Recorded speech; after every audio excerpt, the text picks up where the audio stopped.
Hey, all you freaks and geeks out there in podcast land. This episode of the podcast is brought to you by Green Belt Botanicals. I'll give you more information about them later on in the episode. And now, on to the show.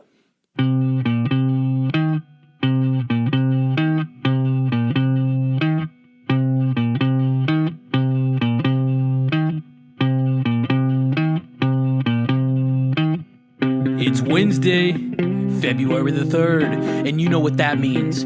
Welcome, Freaks and Geeks, to another smoke-filled and jam-packed episode of the Doctor's Orders podcast with the 512 Foot Doctor. The podcast where I meet with some of the most creative and influential people that I know to share stories of the ride of life. As always, I'm your host, the 512 Foot Doctor, coming at you live and direct from the studio of Life or Death. If you're a returning freak or geek, thank you very much for checking back into our regularly scheduled appointment. It really means a lot to have your continuous support as we go through this podcast journey. If you're a new freak or geek, you're listening to the podcast for the very first time, well, welcome here. Welcome to the Freaks and Geeks family, and you need to buckle up quick for this ride. We have a fantastic checkup episode for you today, Freaks and Geeks, so you know what that means. We're going to sit down with one of our old buddies back in the studio of Life or Death, and we're going to catch up. It's a tremendous opener. Check this out, an opener for Volume 3 of the Doctor's Orders podcast with the 512 Foot Doctor. You heard that right. We are about to begin our journey into Volume 3 of this podcast. We have a tremendous group of guests scheduled for this set of 10 episodes. So you don't want to miss any of them. And our purpose today, Freaks and Geeks, is to, one, deliver a fucking solid, smashing podcast episode to open up for Volume 3. For you to catch up with one of our previous guests and to sit down and reminisce and just talk about anything under the sun. And we're also here to talk about what we got planned for later on this evening. So, our guest today, episode number 21. He's the host and the MC of Rudyard's Monday night open mic out in Houston. He's been doing a fucking killer fucking set. He always sends me his recorded sets, and I get a fucking real. I'm glad that he shares that with me. I appreciate that shit. It always opens up and just makes me laugh, and that's excellent. That's what it's meant to do. And he's also the bassist for Bird Law, a band out in Houston, Texas. So without further ado, Freaks and Geeks, give it up. Put your motherfucking hands together for Douglas Haseman. What's going on, bud? Glad you could make it. Chilling, not much. Just made it over here good. I-10 was breezing. Nothing crazy happened, which something crazy always happens on I-10 when I'm on I-10, whether I'm coming to Austin or going east on I-10. It's like Mad Max on I-10, no matter what part you're on. So it was good today. Nothing crazy. Nobody driving stupid. Yeah, that's good shit. At least the road was clear. At least it was clean. I don't ever really use that highway. You know what I'm saying? More a 35 guy. I don't venture out that way. But I love to. That's the way you got to get to fucking NOLA. So that's the one you got to take. But so I do want to do a live catch up with you. Again, thank you for being here live in the fucking studio of Life or Death. It's amazing. But let's do the live catch up. Not the traditional one. We already know who you are. Freaks and Geeks, if you're new to this episode, go back to one of the core 10 of the Doctor's Orders podcast with the 512 Foot Doctor. Episode number 8. It's entitled For Sure. Check that one out. That was Douglas Haseman's first appearance on this podcast. And it's a building block. It's definitely a structure of support for the podcast. So I don't want you to tell them your name. We already know what you do, but what's going down? How have you been? How's the year opened up for you? You know, we're in 2021. We're trying to start fresh. We're trying to open up shit. You're coming down here and to do something, and we're going to talk about that in the future. But how's it going, man? How has this year opened up for you? It's been good so far. I didn't really make any resolutions, and I never really do. I'm not a big resolution guy. Yeah, neither am I. But so far this year, it's kind of been shaping up to be, a little bit more about keeping in touch with friends, hanging out with friends and family as well. I'm usually a pretty secluded person. So. Little hermit. I think we talked about this last time. Yeah. I like to be, when lockdown happened, I was so happy. I was like, this is literally like a dream life. Hell yeah. But I didn't really make any particular resolution for that, but I've been, just kind of weekly at least, venturing out and hanging out with people, going places and having experiences, having a life worth talking about. How's He's great. We went to the vet yesterday. Yeah, you were talking about that. Yeah, no cancer. Good, Checked all of his lumps and everything. No cancer. Got all of his vaccinations up to date. So he's happy, healthy. What do you do? Here's a random question. What do you do for his nails, bud? Do you treat his nails? I don't do anything. He does his own no, shit? He just walks on the concrete. Yeah. I walk him, in the city every day. Yeah. 4 or 5 times a day. So he just kind of keeps him trim. He won't let me, and he's so strong that it would take 2 people for me to trim his nails. So he gets pissed off. Yeah, he just pulls it, and so if you're not you got to hold it and clip it. Yeah. And you kind of have to have one person holding, one person clipping. Yeah, fuck. Yeah, my dogs don't get down with it at all. I'm trying to take them to fucking someone that'll do that for us. Yeah, I used to, but I haven't taken him to a groomer in probably 3 years. I give him a bath every month or 2, and his nails stay pretty good. Yeah. Sometimes they could use a trim, but usually if I just take him for a jog. Remind us, what type of dog is he? A lab, He's right? a lab, yeah, yellow lab. I think he's mixed with Great Pyrenees, those big white ones. I think he's mixed with something. He was like a second, third hand rescue. So, right. Yeah. When you got him, was he a puppy? Yeah, he was approximately 2 or 3 months old when I got him. Nice. I got him in February of 2012. Okay. And we guesstimated his birthday to be December 5th, 2011. And yeah, my roommate actually got him, and I was upset. I was like, man, we don't need a dog. We weren't allowed to have dogs in our apartment complex at the time. Yeah. And then a few months later, my roommate went to give him away, and I was already in love with him. So I was like, no, let me keep him, let this be my dog. And we've been going strong ever since. So Who's that, Fat Pat? No, Danny. But okay. same era, yeah. Patrick was also a roommate then. Yeah, I wanted to get Daddy on the podcast. See that would be great. Yeah, he's a middle school band director now. Yeah. I bet he has a bunch of cool. I think he might have either just gotten promoted or about to get promoted to high school band director. Badass. Hell yeah. Yeah, I need to reach out to him, see what's going on. He was a fucking that. I think that was one of the first dudes I ever met. You knew him. Yeah. Did you know him? Yeah. Okay, so you knew him from. Did you go to school with him? No. So we're both from Houston, and we did region band together. Like we sat next to each other in all region. Band or all area concert and shit? Yeah, like the UIL competitions. We were in the same district. Yeah, exactly. We were in the same district, and we were sitting next to each other for this concert, and so we were goofing around and sharing notes, and we shared music, I think, too. And then I got to UNT, and I was like, I feel like I know you. Where'd you go to high school? And he was right down the street from my high school. So that's badass, man. Yeah, that was the first guy. I remember bunking with him at the orientation. That's him. So I was like, oh shit, that's crazy. That and I don't know how. I guess I saw him run into you, and then I was like, oh shit, so that's gonna click right there. Yeah. Or no, we stayed on the same. Oh, he didn't stay on the hall we did, right? No, I think he was in Bruce, but I don't really remember. I met him we were in marching band, and we were sitting in the bleachers because it was the opening of the Dallas Cowboys Stadium. Yeah, was that year, and so they drew names out of a hat basically, or randomized who in the band got to go do the opening ceremony, and neither one of us got it. So they're over there practicing that, and me and him are sitting in the bleachers together, and he was like, "I think I want to go back to Houston tonight." And I was like, oh, I'll go, and that's how we kicked it off on that 4-hour drive home. We became fast friends, and we were friends. We're still friends, but best friends for years, all through college. We lived together. Yeah, no, hot cat, great cat, man. I do need to reach out to him, see what's up.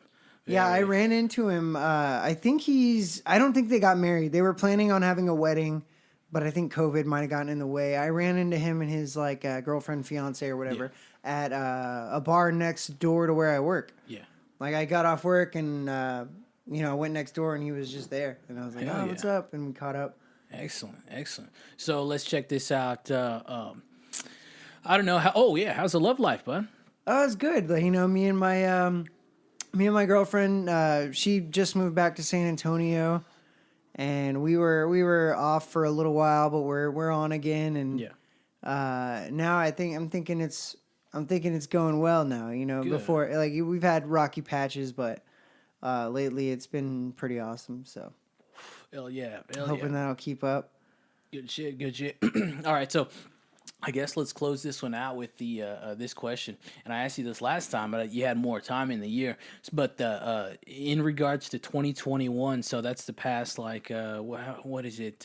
20 shit. How many days is it? 17 days. 18. Past 18 days. Yeah. Have you incorporated or started to care for new habits, new traditions, new practices, new routines, or just new outlooks? What's going on there? Anything new? I've been doing push-ups, but I've been kind of slacking. Okay, so it's not been going strong the whole year. Last time it was coffee, I think. Yeah. Espresso. I was still doing that. Still doing the coffee, but yeah, I've been getting into little push-ups. What else have I done this year? I know there's something new. I mean, I've been playing bass more. Okay, cool. I know there's something new, but I can't think of it now. What else could be new? I don't know. Maybe. Yeah. Well, I mean, I just started the new job at a new restaurant, so I've been learning more about wine and more about. I mean, I already know a fair bit about wine, steak, and whatnot, but kind of nerding out a little bit more. So what's with the steakhouse? Because you really like focus. You draw to those. Oh, I love the vibe, the run of it. Also, probably first and foremost, I wouldn't really want to say first and foremost, but it's it's pretty expensive restaurants. Typically, a steakhouse isn't like a cheap place to go eat. Yeah, solid tips on the backside. Yeah.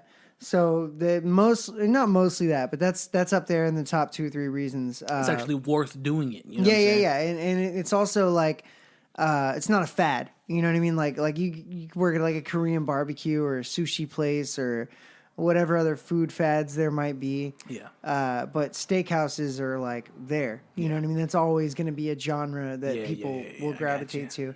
And also I love beef. I love meat.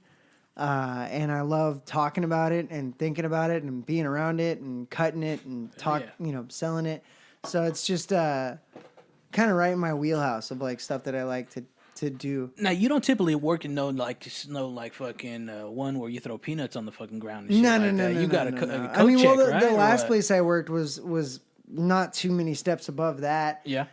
It was more like a casual fine dining, quote unquote, or whatever.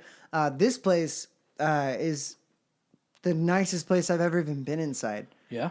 So I walked in even for my first interview and I was like, whew, like, am I over my head here?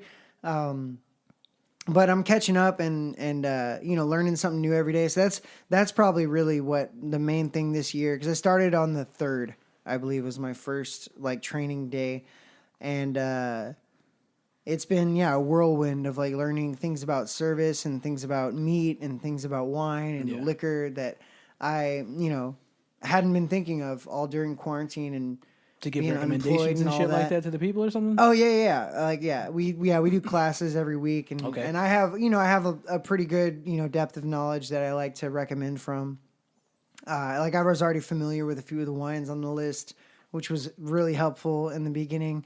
And I'm super familiar with steaks and how to sell steaks to people, and ask them like, what's your preference? What are you looking for? I talked a lot about this last time. We got to talk about this more on the fucking steak action. What's your favorite cut or cuts? Oh, I like a tenderloin or fillet. That's probably my number one go to. I like a lean steak. Mm-hmm. Super lean, not a lot of fat. Yeah, that fat you can fucking. I mean, I like fat. Yeah. I like fat, but when I'm having a piece, like one big piece of meat, I like to have less fat. Mm-hmm. And I'll eat it. If I get a ribeye, I'll eat the fat. But I like a tenderloin and then a porterhouse, which has a tenderloin on there. Yeah. So.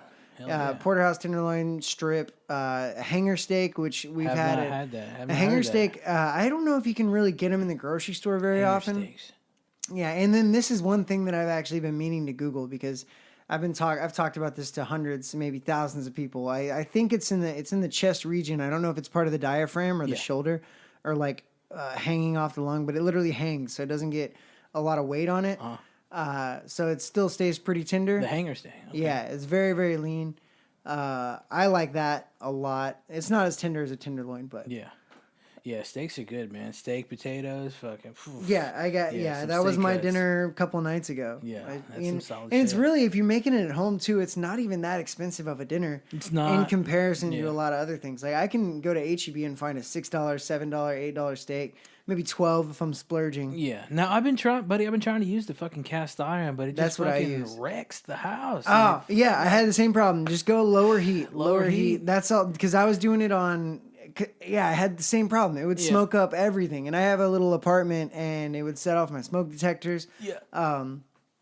What I do is, I would start. I don't know how your stove is, but do you have gas or electric? Yeah, it's got gas, but it's got the mids. It's got the highs, the fucking mids, and the lows. With gas, I don't know, because I've only ever really cooked with fire on a cast iron outside, like when I'm camping, and the smoke doesn't matter. I have to go with the low. I like the high heat. It cooks better in my opinion. But at my house, what I have to do, I start the pan at 4. And I leave it at 4. Turn it up to about 7, and leave it for a couple minutes. Throw the steak on there, already salted, peppered, everything. Get a good sear. That's all you need. And I've been going back and forth on whether to put the butter then or wait. I like to kind of wait because the butter does get burned if you put it on immediately. So I'll put the steak on there, get a good sear on one side, and then I will kind of pick it up, especially if it's a strip, put it on the fat cap. Yeah. And then throw the butter down, put it on the other side, and then I'll put more butter and rosemary on top of that, and then baste the butter on there. At this point, it's still at 7, and then I'll turn it, once I flip it, I'll turn it back down to 4. Okay. And then kind of leave it at 4 and just flip. And that's been helping me keep the smoke levels down in the house. What's your preference of grade of cook? I go medium rare, lean towards rare, but without the high heat. It usually ends up medium. Yeah. Sometimes even medium well. Yeah. Which I'll eat it. And it's my fault. I messed it up. Yeah. So I'll just be like, I got to eat this one. Yeah, they're tricky fucking things, man, to work with. Well, when I was doing the high heat and smoking up my whole house, I would literally just time it and put the oven on 500 degrees. Yeah. Put the pan on the stove super high.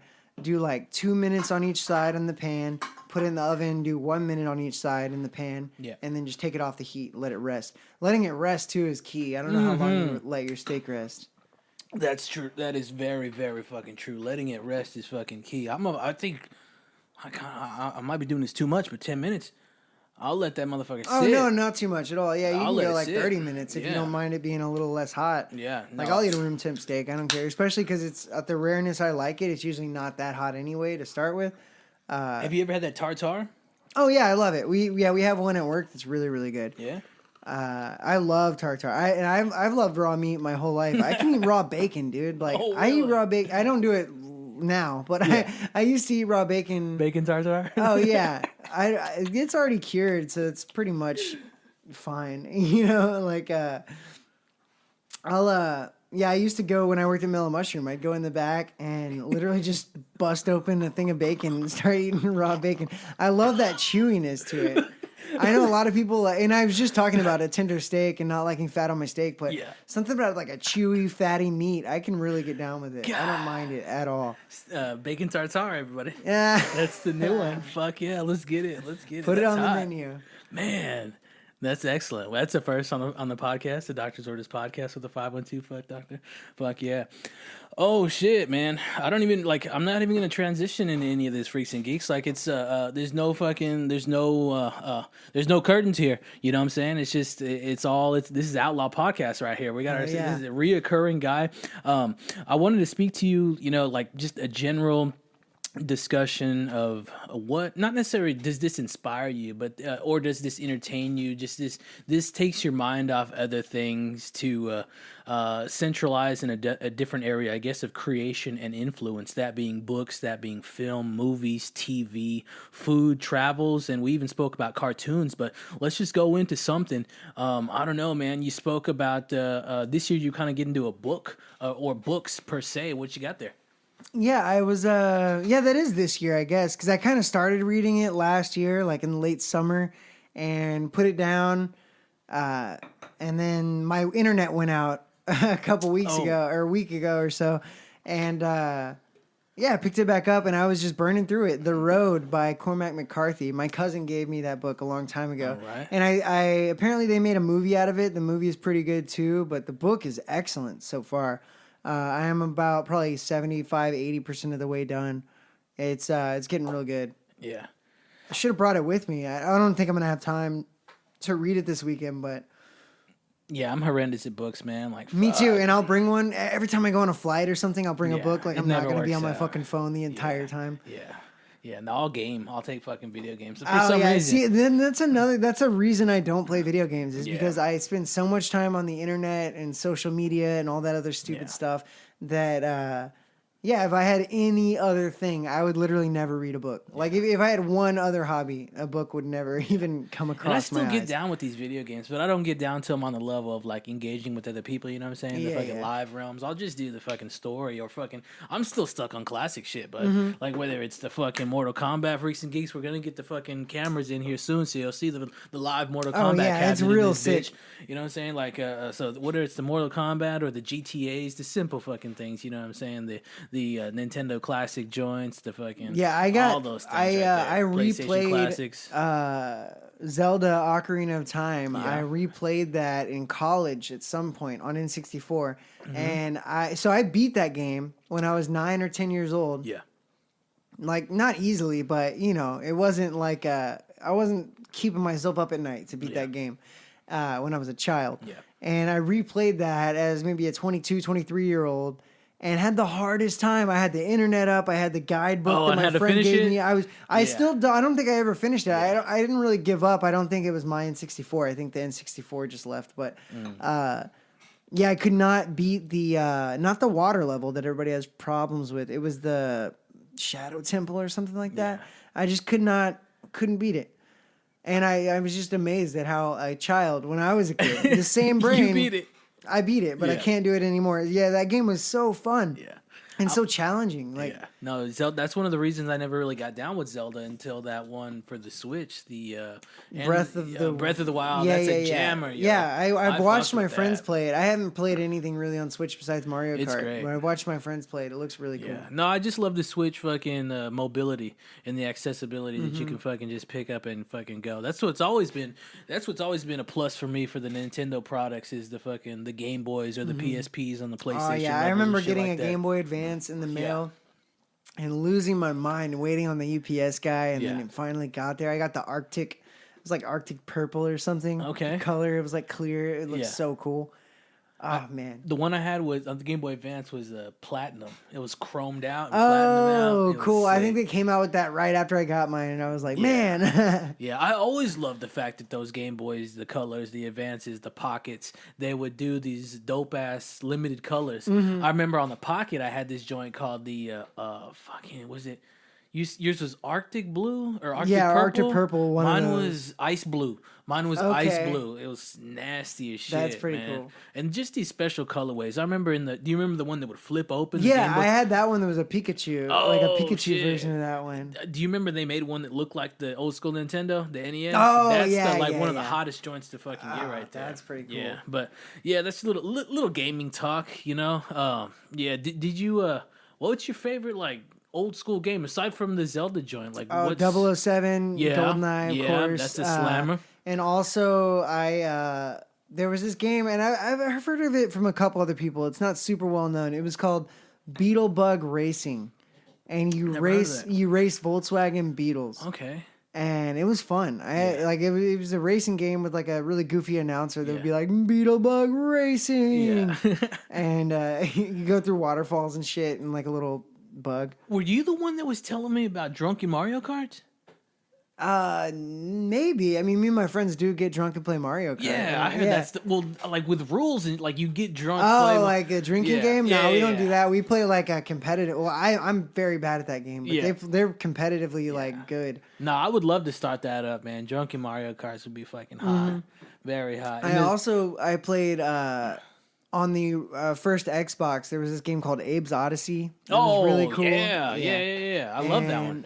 Tony Hawk games. Oddworld. Yeah. And Abe's Odyssey, I think, was on PlayStation. But Tony Hawk games are slammers. Yeah, all the Tony Hawk games. what else did I play? Because after the Xbox, I never got another system. It was like, for me, it was N64, then Xbox, and that was it. I quit playing video games. What else did I play on the Xbox, though? I don't think I really played any. I didn't play Halo. I didn't ever get it. That was a big one. I never got into first-person shooters besides GoldenEye. Yeah. Did you ever play this game called Splinter Cell? Tom Clancy's? I think I rented it. I love that type my of dad shit, loved Tom Clancy novels and whatnot. No, I love that type of. It was like a in the realm of Metal Gear Solid and shit like that.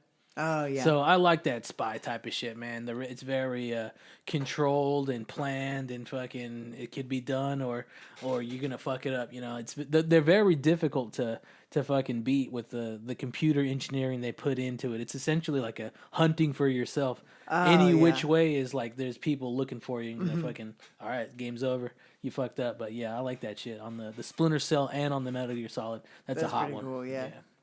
Some thinking games for sure. They take a long time to fucking try and beat and stuff like that. But enough about games. Let's talk about. Let's move it along. Let's talk about TV, dude. I spoke with you earlier.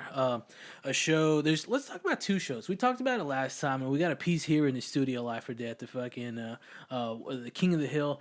Little piece down here. Oh yeah. But really, just Mike Judge. Because I talked to you about this show, what the fuck is it called? Silicon Valley on HBO. Yeah. I just got into that. I think the reason I got into it, I mean, I know it's fucking like got 5 seasons, I think. So it's not like just popped up. But I think I was listening to a podcast that he was on, and they were talking about it, so I went and watched it. So how long you been getting down with that? That's a new thing for me. Silicon Valley, I watched it when it came out. I think I've watched each season as it came out because Thomas Middleditch is a really, really funny like improv comedy guy. And so I followed him kind of peripherally. I'm not super into improv comedy, but if you're really talented at it, it's pretty entertaining. So he's really good at improv. So I was following him before that show, I think. And then through that show, I discovered, I can't remember the guy's name that plays, I can't remember the character's name. Eric, or what? Who's their helper guy? TJ Miller. No, not Elric. The guy who... Jared?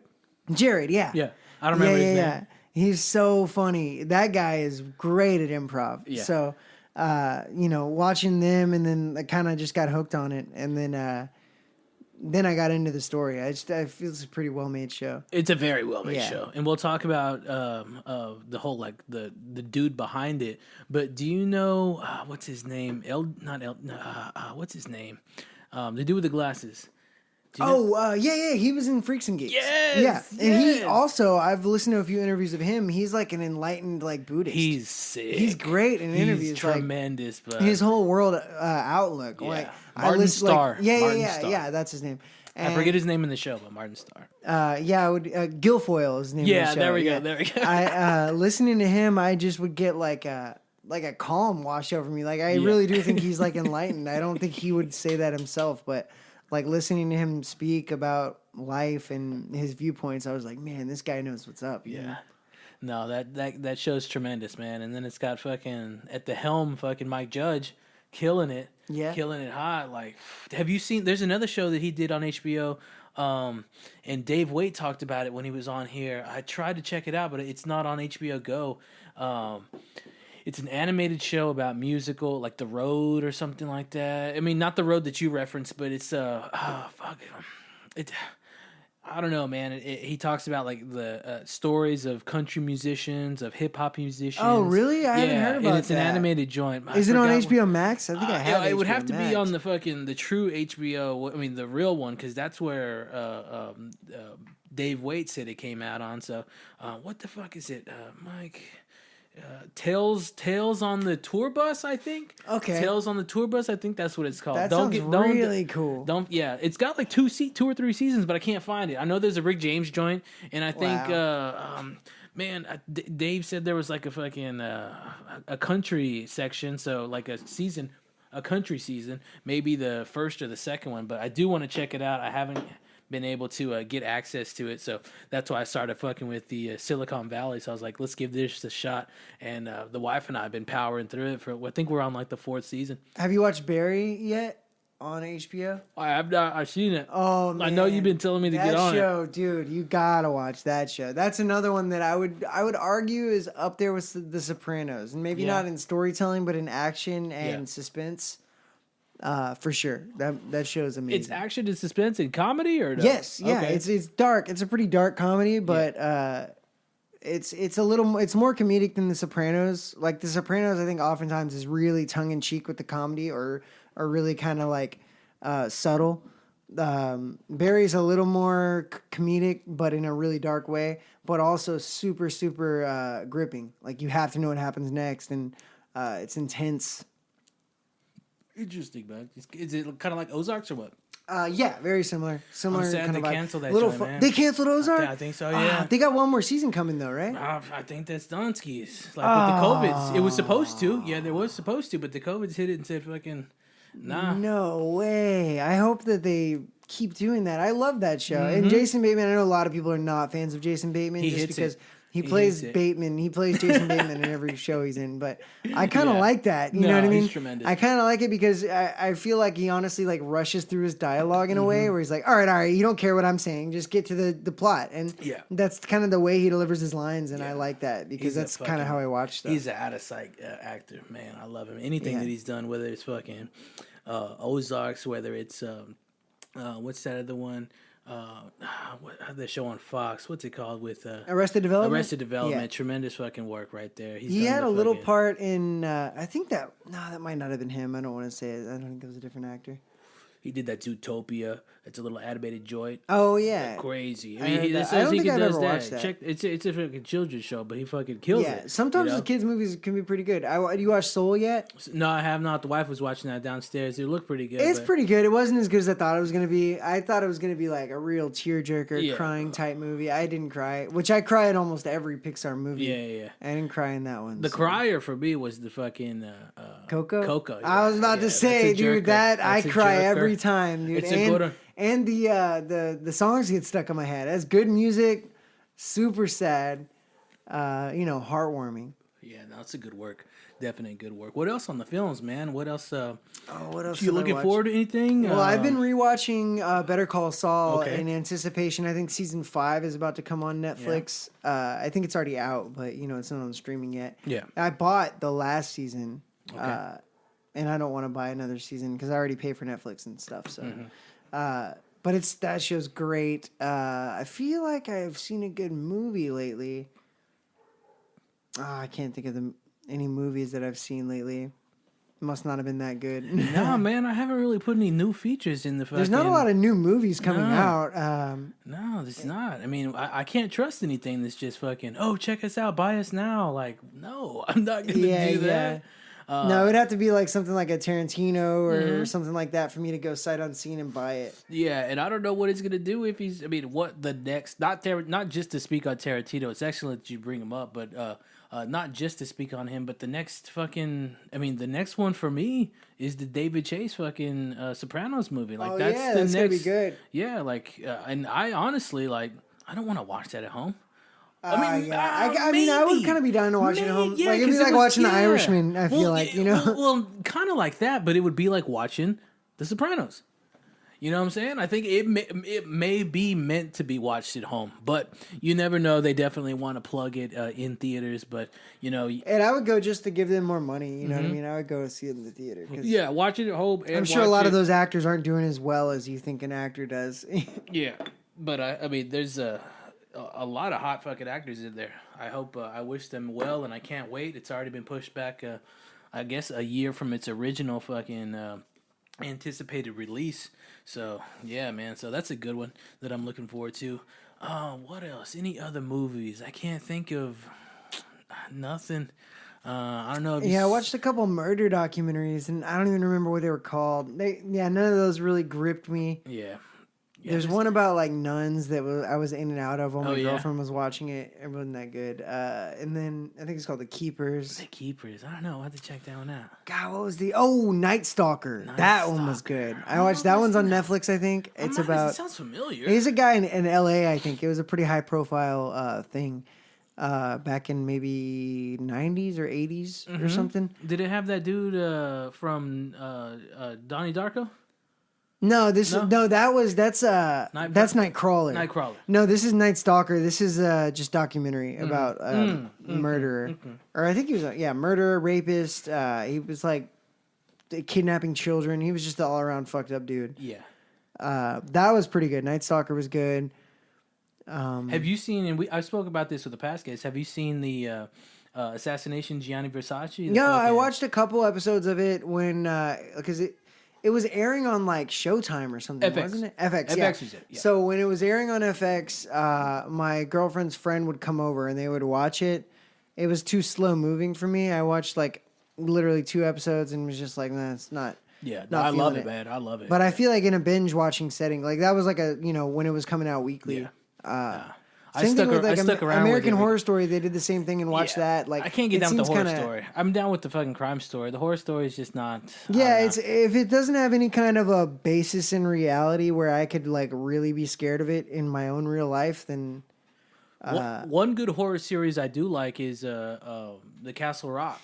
I haven't watched Stephen that. King. It's not okay, bad, it's man. Stephen King. I didn't know that. Yeah, it's a Stephen King joint. It's based off. It incorporates the entire universe of Stephen King. So the first one, what's it called? Spoiler alert, is based off in what's the fucking prison? Shawshank. It's based in Shawshank. Oh, okay. Yeah. Oh, So, cool. And then the second one, I don't know if you've ever seen Salem's Lot. There's not a lot in there. My fault, G. No, but the second one, the second season is based off in Salem's Lot, which has the vampire and shit like that. But it has, I don't know if you saw Misery. You remember Misery? It's all Stephen King shit, yo. All Stephen King shit. So like any like, I think a torrent shows up, so you know what that's about. You know what I'm saying? The Shining shit. There's a bunch of fucking stories and just they pull from. I could get into that. I probably need to brush up on Stephen King, but honestly, with stuff like that, I usually can kind of retroactively like piece it together because especially stuff like Stephen King, The Shining, and all that. It's so in popular culture that it comes up in references in The Simpsons and in Family Guy and in every other animated show and sitcom and everything. They'll all like have a little nod to it and an homage. And I've pieced together so much of pop culture. Like I'm great at trivia shows. Yeah. Or trivia games from piecing together. You were speaking Dude, I fuck with trivia. You were speaking about Jeopardy last time. I was listening to our podcast this morning. Yeah. I would check myself on Jeopardy, like do tallies and see how well I did. I love trivia, and I feel like a lot of the stuff I know about trivia I've pieced together from homages and from nods that other like creators will do to things like Stephen King or Shakespeare or anything else that's really in the lexicon like that. So I think if I watched the Stephen King thing, I would probably just absorb a lot of like knowledge without ever having to go to a Wikipedia page. I could kind of get the tropes he uses and the style he has and all that. No, it's great, man. You should definitely check it out. I think it's AMC. I'm almost positive it's AMC. That's on Netflix too, right? Castle Rock. It's I think something. It's on Hulu. Okay, yeah, I've seen it somewhere. No, it's tremendous, man. It's got 2 seasons. Freaks and Geeks, I definitely suggest that. And I mean that's on the horror level. I get down with horror. I was going to bring up a film, The Vault. Have you ever seen The Vault? It's got James Franco in it. No, that's a tremendous one. It's about like a bank heist. Okay, I love bank heist type and movies. Ghosts and shit like that. Okay, cool. I'm into it. I'll leave that there, but it's called The Vault. That's a jammer. There's another one. You ever seen Devil? Yeah, that one's good. Is that the one with the elevator? Yeah. Oh, yeah. You know what's funny? That's you remember Ben, right? Yeah. Okay, one day we were in college and we were watching that movie. It was late one night. We were watching it, and Ben was like, "You guys, turn this movie off. I'm so scared." He was so scared. He was like, "Can you just turn it off, please?" And we were like, "Just go to your room." And he was like, "I just don't like the energy." Like he didn't like. He thought there was like satanic not messages, but like just an energy or whatever. He was just like, "Can you just please turn it off? I really don't like it." He had to leave. Because we were into it. It's a good movie. We were like, no, we're not turning this off, dude. It's great. Yeah. One that almost made me He walked out of the apartment.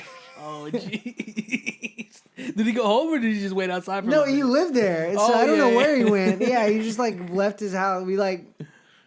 kicked him out of his own house with a horror movie. There's been one horror movie that it's a tough one, and I'm not going to discuss it too much, but it's called I Spit on Your Grave, or Spit on Your Grave. That's a tough one. It's hard to watch? Yeah, that's hard to watch. And there's another... But see, Devil isn't gory or anything like that. No, so I was like, why do we need to turn this off? It was just like freaking him out.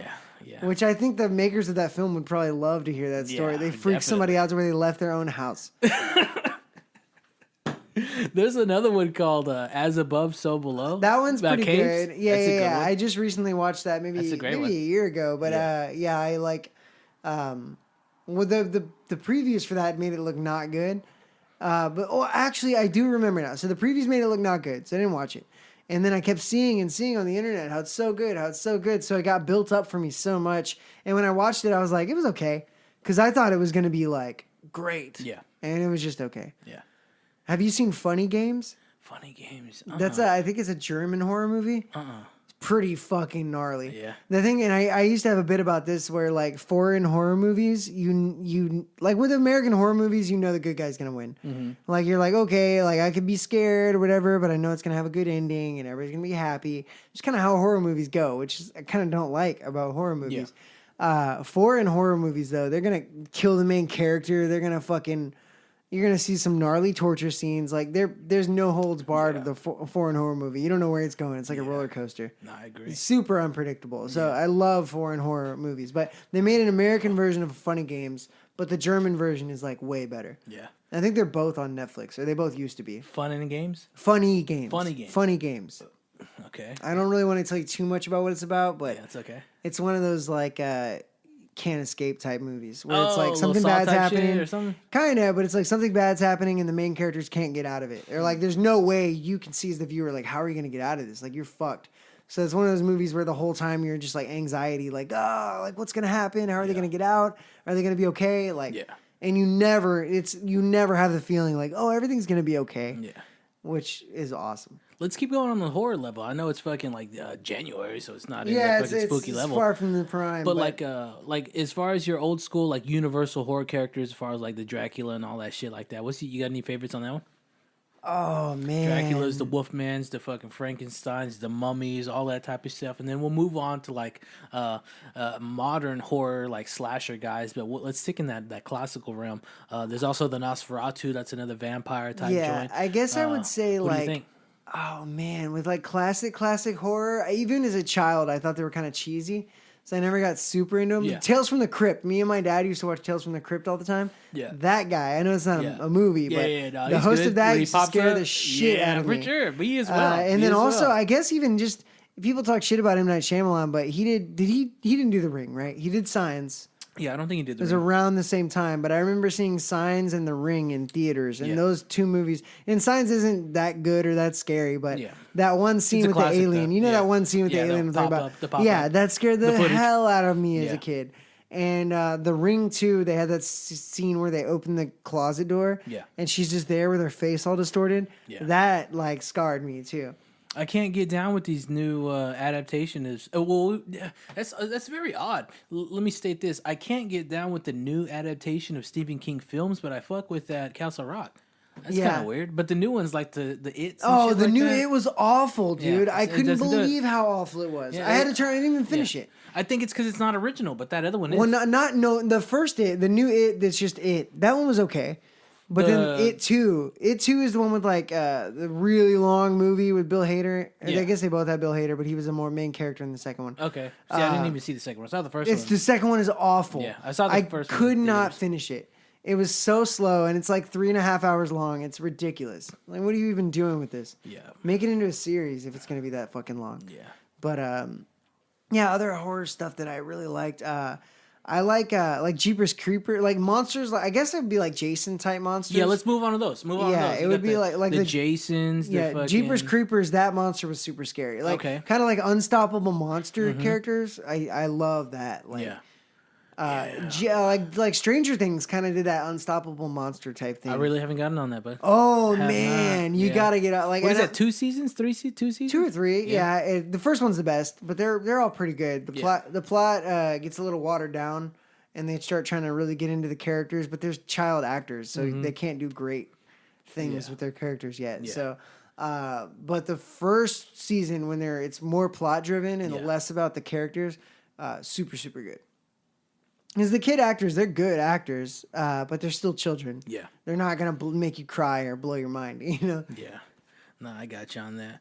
What's up with let's move. So that's a solid TV set, solid horror set. One last little plug, go. I think it's called Lupin or Lupin. It's like Lupin.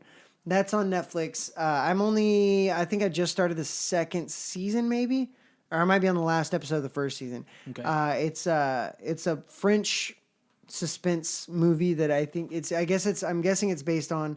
I don't know if this is a fictional author in the show or if it's like their version of Sherlock Holmes kind of shit or Hardy Boys. They have like a novel series in the show about a guy named like Lupin or whatever, and that's what it's about. It's not about that, but it's about this like poor kid from like Senegal that like lives in France and starts becoming this criminal. I don't want to give too much away, but it shows his origin story in the first few episodes and how he starts becoming this kind of like criminal, like mastermind. Yeah. Pretty sick. I like the unsolved mystery stuff, man. You got to watch it in French though. Yeah. Okay. Yeah. All right.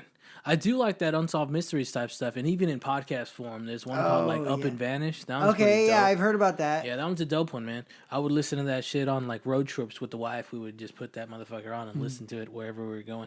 But yeah, that's a solid set on the whole horror regime. There's a lot more stuff on the podcast form that you can discuss about like horror, specific to just telling of a unsolved mystery or something like that, but those are always dope. But then again, it's always like, the ending, it's fucking unsolved. Oh yeah, I was watching the unsolved mysteries and it was really annoying. The new one? It's not that good. It's as far as the murder documentaries they're making nowadays, dude. Like you can't hold a candle to that with like a 30-minute unsolved mystery thing.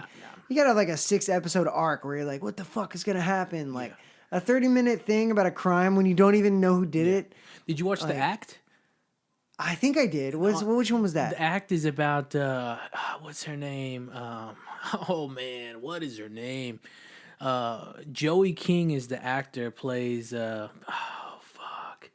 it's this kid that the mom. Oh my goodness, why am I forgetting this, man? What the fuck is it called? And all right, I gotta look this fucking up. My apologies. No man. worries. I'll try to fill a little bit better. So The Act was that. It was on Hulu. It was on Hulu specifically. Then I didn't watch it. Yeah. I do remember. I remember people talking about it, but I did not watch that. So it's about Gypsy Rose Blanchard. Oh, I did watch that. I watched that. That's the one with the Munchausen syndrome, right? The Munchausen syndrome and fucking Who's Hitting It Hot is Patricia Arquette.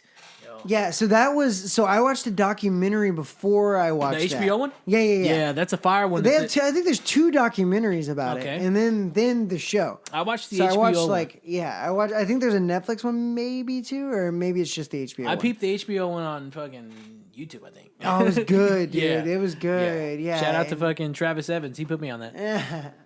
Yeah, on the YouTube plug or on the whole thing.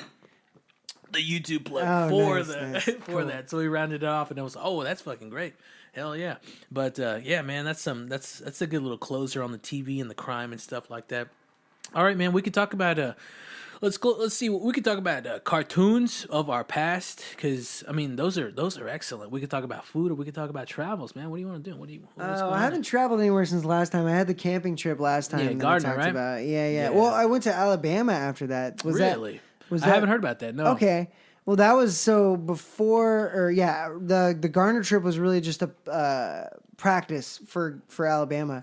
We were going on just to see if my dog could do it. So you went on a camping trip in Alabama? Yeah. Okay. And we went to, it says Northern Alabama. It's called the Talladega National Forest. All right. And it was called Cheaha State Park. It's like Cheaha. Yeah. Dude, it was beautiful.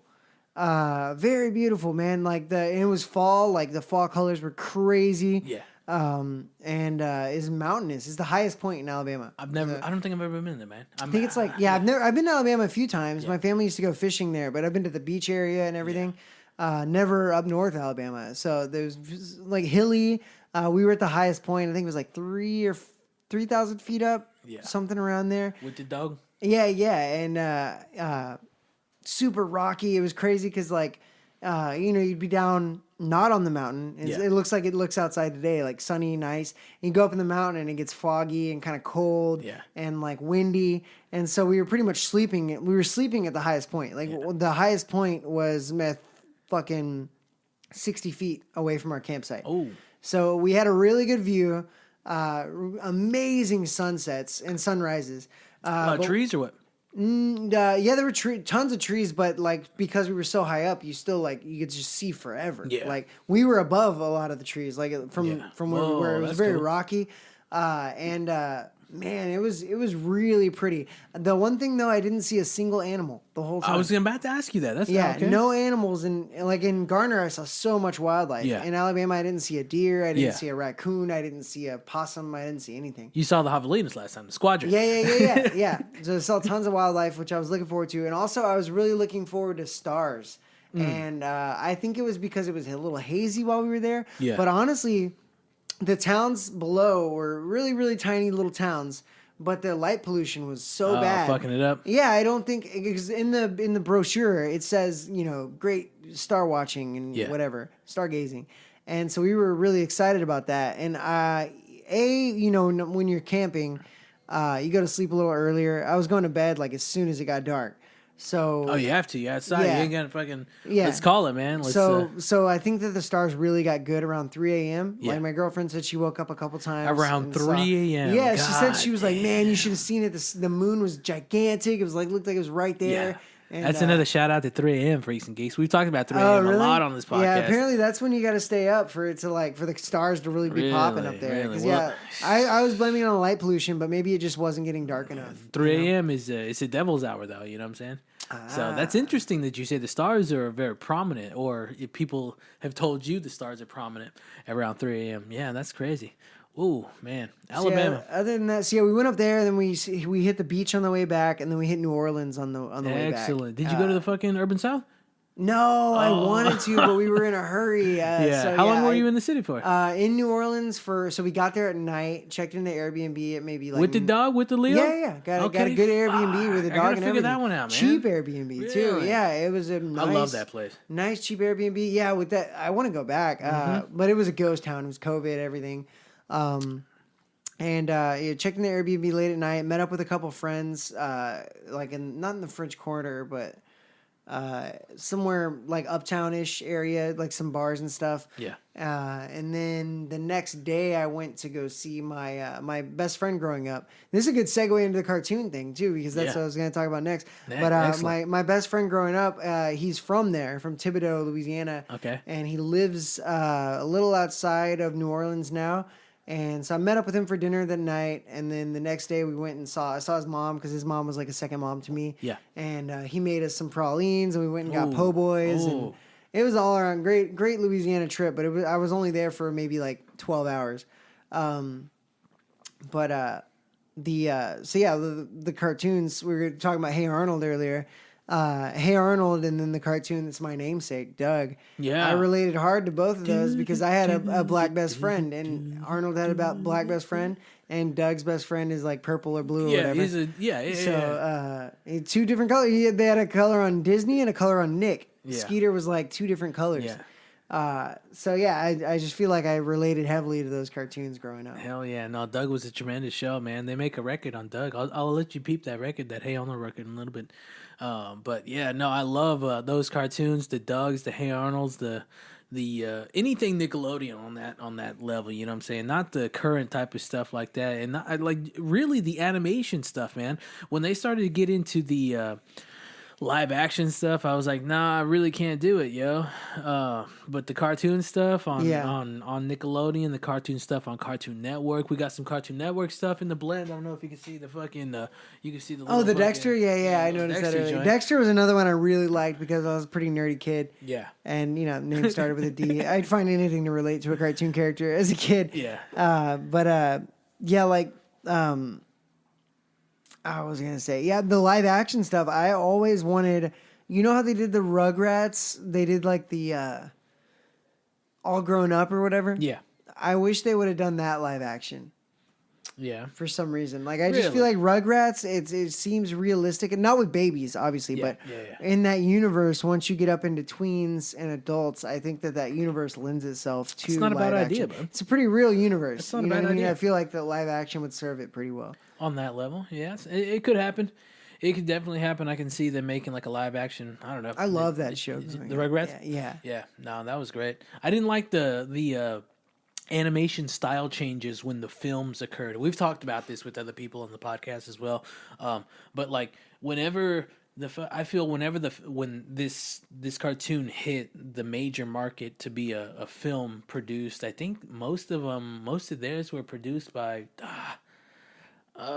maybe not Universal. I don't know, man. Whoever all the Nickelodeon films were produced by, after the film was released, the animation style just completely changed. Oh, yeah. And I just can't get down with that. That's why I like a lot of the shows that didn't get movies. I think like Angry Beavers. Oh, you know what I'm saying? Angry Beavers, you know Cat Dog. Yeah. Cat Dog got a movie, though, right? I don't know about a major film, though. Yeah, it was like a Nickelodeon movie. Cat Dog was great. Yeah, Cat Dog was great. Rocko's Modern Life was really Rocko's. good. Oh, great. Hold on there a minute, Freaks and Geeks. I need to talk to you real quick about Greenbelt Botanicals, because after all, Greenbelt Botanicals is the official sponsor of the Doctor's Orders podcast with the 512 Foot Doctor, and we really appreciate them for coming along on the ride. Greenbelt Botanicals is the most trustworthy and reputable CBD dispensary and retailer in the Austin area. And if you're out in the Austin area and you can't drop in physically to visit one of their amazing stores throughout the city of Austin, then be sure to hit them up at greenbeltbotanicals.com. Whether you're in store or hitting them up online, they have an official Freaks and Geeks promo code for all of the listeners of the Doctor's Orders podcast with the 512 Foot Doctor. That's you, the Freaks and Geeks. Make sure you use this promo code, get 15% off at checkout at greenbeltbotanicals.com, and that promo code is FootDoctor15. That's all caps, FOOTDR15, to get 15% off at checkout at Greenbelt Botanicals and greenbeltbotanicals.com. They've got some amazing products in store and online. They got the CBD tinctures. They've got the Delta 8 THC tinctures. They got smokables. They've got vapor cartridges. I went in there recently and I stocked up on all of my traditional smokables that I get there. They got the Bubba Kush. They've been holding it down on the Delta 8 THC with Bubba Kush. They got the new one, the Sour Diesel, on Delta 8 THC as well. Some other new flavors they got, some new strains, are the Hawaiian Haze, and they also have the CBG. They call it Janet G. Go check that one out. And the tried and true, the Sour Space Candy. You got to dabble in and check all these products out, Freaks and Geeks. They've got some amazing stuff over there. If you have any questions, if you need any information, any product insight, product review, hit them up at greenbeltbotanicals.com. Remember to use that official Freaks and Geeks promo code. Please, Freaks and Geeks, support the sponsor, because the sponsor supports the podcast. That's greenbeltbotanicals.com. Now let's get back to the show. So you are listening to the Doctor's Orders podcast. This is episode number 21. Tremendous episode with Douglas Haseman. We're talking about Rocko's Modern Life, and we're talking about just old school 90s Nickelodeon and just animation in general. So let's keep it going, man. We were talking about the film, and there's talking about films and talking about the animation changing styles and stuff like that. But I told you that Rocko got a movie on Netflix, and so that was a big thing because it did come out of nowhere, and it also led to the Hey Arnold film that's on Nickelodeon as well. So I haven't watched that one either. There's that one, and they're both by Netflix, so it's a tremendous thing, and they're both by Nickelodeon. Did you see that Nickelodeon NFL game? I heard about it. I only saw one clip from it, but I was horrendous. Like, what? And I saw a clip of the announcer, and I was like, I could not have done that. Like the young girl announcer was like real annoying. Yeah, no, I don't know. I guess it's just who's at Viacom? That's what they got. They got big money in the fucking TV game, so they can stream whatever the fuck they want. Yeah, it was a little sketch that the NFL was trying so hard to get the youth involved. Like with all the I guess all the concussion stuff is probably cutting into the kids that want to play football. I can understand on the level that you speak of to try and get the kids, but I don't know, man. But I mean, I get that, but I think that the amount of kids getting into football now is fine. Yeah. Like me personally, I'm a huge football fan now. I did not like football until 2012. Yeah. I was in marching band all through high school, all through college. Never even really watched a full play. And I was like, I could take it or leave it, and now I'm a fan. And that had nothing to do with fucking watching football on Nickelodeon. It all had to do with gambling. So, like, I don't think they need to put any money into fucking kids. You know what I mean? I think they should probably put their money into gambling. That was very interesting. That's never occurred in the history of history. You know what I'm saying? Nickelodeon's never covered that. And we were there to see that. We were there to fucking enjoy Nickelodeon in the past. Also, and when now. when I was a kid, though, like everybody, like 5th, 6th, 7th, 8th grade, everybody was into football. Everybody was like, "Oh, are you watching the Cowboys game? Oh, are you watching this game or that game?" And also the Texans, I guess, had just started as a franchise, but that's never been in Houston. It's never been like a big like, "Oh, we have a sports team now." Like growing up, like my dad was an Oilers fan. And then we didn't have a football team, and it was like whatever. But yeah, all the kids I went to school, we played football, and in the fields, and I played football for a year in middle school. Like it was still like a part of. Maybe it's because we're in Texas too. It's probably different. It's probably different in like I don't even know. I can't even think of a state that isn't good at football, right? Like we want to think Texas is so good. Arizona, I was about to be like Nebraska, but Nebraska's great at football. Fucking. Ohio, good at football. I'm trying to think of a middle America state that's like not the Minnesotas or the South Dakotas. Yeah. I guess or probably New York. I would imagine New York's not a big football hub or like Maine, New Hampshire, shit like that. No, you're right on that. Yeah, you're right on that. Liberal states. So that's a good cartoon talk, man. Like, I mean, cartoons are big. What about? I don't know. What do you think about the whole like? The Looney Tunes and the fucking that type of stuff, the Hanna-Barberas and the old school shit like that, the Flintstones and the Jetsons. I grew up with like that. That Hanna-Barbera and Tex Avery were like my two like that. I was parked in front of the TV on Saturday morning eating my like cinnamon sugar bread and like carbs, cinnamon sugar carbs. Yeah. Corn carbs. Yeah, like those cartoons were so good, and then like growing up and learning. How much that they've really impacted the culture. Like so much of what they did with classical music has just been redone. And like I think that they gave classical music a new life. I love the amount of music that they use in like those. Personally, I think I could probably name 5 songs I would never have heard if it wasn't for Bugs Bunny. Barbara Seville. Yeah. For one. Exactly. You know what I'm saying? But and then what's the la la la la da da da da whatever that Italian song is? Yeah. Looney Tunes. I learned that from Looney Tunes. Yeah. A lot of piano shit. Some Franz Liszt. I remember Bugs Bunny was doing some Franz Liszt shit. I would never know what Franz Liszt was if it was. Yeah, and I heard it first. Wabbit, kill the wabbit. Like all of that. Like that. If that never existed, I would wager that music would be gone. Yeah. Like I think that it was probably weird when they first did that because those cartoons were old when I was a kid. And I remember my parents, chuckling at those jokes and like, oh, I get that joke, but they probably only got that joke because they saw that cartoon when they were younger or, that cartoon kind of reinvigorated that back into the cultural lexicon. Like, I think that those cartoons probably did a lot for classical music and for just like and jazz as well. Yeah. Tom and Jerry was on the jazz room. Do you remember that song "Is You Is" or "Is You Ain't"? Hot joint. I only know that song because of Tom and Jerry. Yeah. No, Tom and Jerry killed it on I mean, just the amount of music that was incorporated then on a fucking how long were those? 2.5, 3 minutes? Yeah, at the most. You know what I'm saying? Longer than that. Yeah. The music in that was really good. Also, I don't know. We're going to talk about comedy in a little bit. And I think this is a good transition into comedy. We could talk about food as well, but we can maybe hold that off to a little bit later when we talk about the fine things like alcohol and wine and whiskeys and stuff like that and beers. But what was I going to talk about? Oh, come on. Comedy, cartoons, Bugs Bunny, music, cartoons. It's gone. Son of a bitch. No. Son of a bitch. It's gone. Travels. Nah. Damn. It was something with comedy, and we were talking about. Oh, cartoons. I got it. Yeah. The Three Stooges. Oh, yeah. The Three Stooges. What do you think about that? Oh, yeah. I think that like on comedy. I I think my dad was really into that kind of stuff. Mm-hmm. And what were they? The Invisible Man, the original one, was that them or was that? No, the Abbott and Costello. That was Abbott and Costello, right? The Invisible Man. Abbott and Costello did a version of the Invisible Man, I think. And Abbott and Costello, my mom got me into them.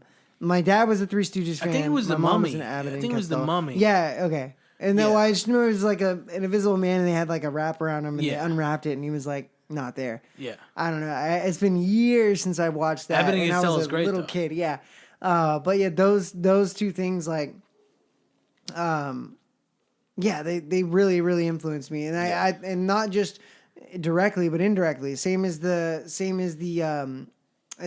Bunny and Looney Tunes. Like, there's so much things that I don't even know referenced the Three Stooges until like later. I watched like, a snippet of the Three Stooges in a documentary, and I'm like, oh man, like I recognize that from this cartoon I used to watch, or from this sitcom. They rehashed that joke, or they like reinvigorated that joke. Yeah. That kind of stuff like blows my mind, and it's apparent in music and comedy and film and everything. Like, the culture, as much as you want to think it changes, and I feel like we could sit down with somebody from 1890 and laugh and have a conversation and have like similar. We could probably relate on certain things, and I think that's humor. So cool.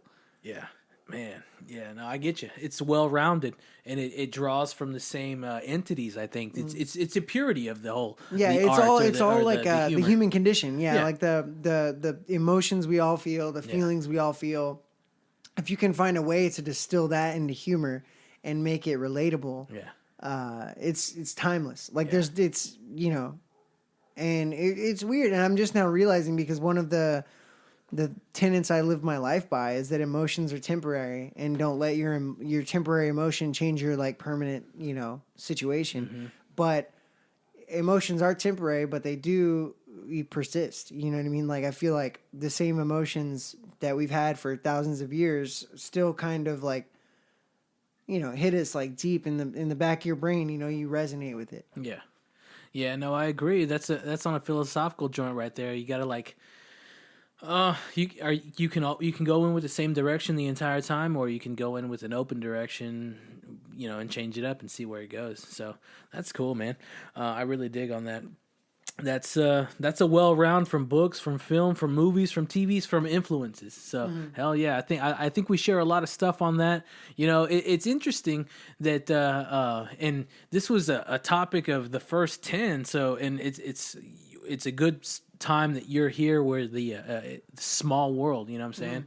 We didn't know each other when we were fucking growing up as a kids. You know what I'm saying? But we share these similar things, these similar appreciations and traits and shit like that. And then fucking I think the language of life, the music fucking brought us together, really, bud. Yeah, dude. Like, that's crazy. I feel like that's like, if you can connect with somebody on a musical level, I think I can look past a lot. Like, if me and somebody share like the same music and not the same political values, like I could relate more to that than anything else. Like, I could be like, well, it's just like how this band did that, like, and find like a common ground. Like, I've always been pretty good at finding common ground with people with whatever. Like, I love finding things in common with like new people I meet or anything. But I think music, if you already have music in common, it just covers so much. Like, it's hard to put into words how much music can cover, because it covers like a feeling, a vibration, like a vibe, if you will, a point of view, a mood. Like, it's literally like one song can encompass so many like micro emotions just off sound. And if like, oh, you like that, like that's such a specific thing. It's like it's a specific combination of notes and words and rhythms, and it's so unique. Like, if you combine those things in a unique way, and have it like well received, with people in different walks of life, even, and I'll meet up with like, or like you're a bigger Santana fan than me. Like, I'm sure Santana is one of those like artists that has fan base that really just spans across like specific so many, but a specific fan base, but the very diverse. Yeah. Like when I go see Snarky Puppy, I'm sure you've heard me rave about Snarky Puppy. When you go see them, it's like old black people and young white people. I would say, and it's so weird that we both jam this stuff together. Like we have almost nothing else in common, but we both think that this grooves, and that's mind blowing to me. A sharing of stuff like that, sharing of just of tones, sharing of life, and you don't even really love. need to talk about it. Like we both know what's good about it. You know, you don't need to be like, well, what about what do you like about it? Like we both know what we like about it. You know, it's just inherent. I got you on that one. So let's move on to why we're here today. One, for again, thank you so much for joining. Thank you for being in house in the fucking studio live for pleasure. Death, man. I'm so upset. Last time it was car troubles, right? That I couldn't come. My car's running great Hell right yeah, now. We got it now. But let's talk about you're here to do this, and you're also here because we're gonna go check something out tonight. Let's get back to your craft. Let's get back to what you do. Again, like I mentioned, I opened up with you're the host and you're the MC at the Rudyard's. No, there's no T in there. No, Rudyard's with a D. It's I think it's a poet or an author or something. A British guy that they named it after. It's a British pub. Mm-hmm. I'm actually not the always host. I'm only the host sometimes. Dusty Rhodes, DUSTIRHODES. Okay. Look her up. She's hilarious. She's amazing. She's the host. Or not the host. She's the showrunner. Yeah. She runs the room. She picks different people to host every week. But you've hosted it before. Yeah, I hosted it several times. Cool. Yeah, I love hosting it. Yeah. I love hosting it. It's the best mic in Houston, hands down. Like, it's probably the best show. Right now, it's the best show in Houston. There's no comedy clubs in Houston. That are what is Rudyard's? It's a British pub, right? They have food. They used to have just regular, bar food. But the last year or two or so, they got a new chef. He used to have a pizza place called Pie Pizza, like P.I. Pizza, or the symbol Pie Pizza. Yeah. And they closed down, I guess. I don't know why, but now he is the head chef at Rudyard's. And so they have pizza. He's from Detroit, so they do Detroit-style pizza. Okay. And then they have like a Houston-style pizza, which is just normal pizza. And then they have pastrami. They make their own pastrami in-house. They make their own bread, like a marble rye in-house. He's a great chef, and they have great food. So, and they now it's less, but they usually have, I would say, like 30 to 40 beers on tap. Now they probably got about 15, 20. But they have all the taps still, but they just, the supply is a little weird right now. And they have a upstairs where they do comedy. It's dark, low ceilings, quiet, really nice stage. There's thick soundproof curtains when you go upstairs, so you can't hear the bar downstairs. It's just excellent comedy room. That's a perk. Yeah, it's beautiful. And it's pretty much a comedy club now. Like the past, 6 months, it's basically been a comedy club. Yeah. That's good, man. So you've been doing that whole thing, but you're here tonight. Tell us what's going on tonight. I mean, we're going to Kill Tony, which I've never done. I've been to where did you go to? One or two in Houston at the Secret Group, which is I've been to right one. Now closed. Well, comedy not two. Club. Okay, yeah, Secret Group. I've had friends. My friend George Brito has done it before. My friend Ashton Womack has done it before. Yeah. It's a pretty cool little stepping stone. Like Ashton Womack, he writes for The Daily Show now. Okay. So he's, the first thing that I can remember him ever getting was getting on Kill Tony. Did you put your name in the bucket then, or no? Not yet. I'm going to. So this I did not. No. Okay, so this is the first time. Yeah, this is the first time I didn't know there was a name bucket type thing back then. It was during a comedy festival. It was called Come and Take It Festival at the Secret Group. So yeah, Tony Hinchcliffe had a set, Brian Redband had a set, and I think it was like in between their sets or before they did a Kill Tony podcast, and I was just kind of sitting in there waiting to watch Tony. because this is before his one-shot special. Yeah, tremendous special. I think it might have been right after, but it was around that time. So it's not accessible anymore. I know, and I don't know why they took it off Netflix. And I heard people say, like, I've heard on comedy like subreddits and stuff, people say it wasn't great, but I thought it was really well done. I thought the jokes were great. And the thought of like filming a comedy special in one shot, it's excellent, because I get how you would want to edit your show, like, you know, do 3 shows and edit the crowd in. But if you do have a good show, having it in one shot makes so much sense. Why do you need to edit a comedy special? It's one person standing on stage. Why do you need 5 angles of that? And like, I think the idea of doing a comedy special in one shot was really cool. Yeah. That's the first time I tripped acid with fucking Cast. That guy Cast. You watched that? Yeah. Nice. Oh, fuck. It was a deja vu. I had a hit. I almost brought it. I didn't. I left it at home because I'm responsible, and I think I might have to work tomorrow. So. Oh, yeah? Damn. Okay. Man.